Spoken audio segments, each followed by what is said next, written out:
Mana, futbol tarixidagi eng shafqatsiz 5 ta himoyachi. Va ehtiyot bo'ling. Birinchi raqam haqiqiy urush mashinasi. 5-raqam Felipe Melo, Braziliya futbolining pitbulli. Hech kimdan qo'rqmaydigan o'yinchi. G'azabli chiqishlari, shafqatsiz to'qnashuvlari va unutilmas qizil kartochkalari bilan Melo har o'yinni jang maydoniga aylantirgan. U jahli chiqqanda hech kim unga duch kelishni istamaydi. 4-raqam Antonio Rudiger, Real Madridning gladiatori. Uning kuchi va shiddati har qanday hujumchini qaltiroqqa soladi.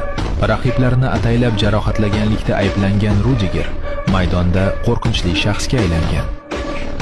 3-raqam Virgil van Dijk, Liverpool devori. Tashqi ko'rinishda xotirjam, kurashda esa shafqatsiz. Uning Evertonga qarshi dahshatli to'qnashuvi bugungi kungacha muxlislar xotirasida ogohlantirish bo'lib qolmoqda. Van Dijk bilan hech qachon olishma.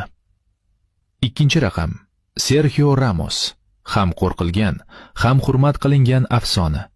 Taktik xatolar ustasi, kartalar qiroli, zo'ravonlikni san'atga aylantirdi. Ramos nafislik va tartibsizlikning mukammal uyg'unligi. Va 1-raqam kim? Mana bir maslahat. Bu o'yinchi ajoyib rekordga ega. Faoliyati davomida 89 dan ortiq qizil kartochka olgan. Kimligini bilasizmi? Izohlarda yozing.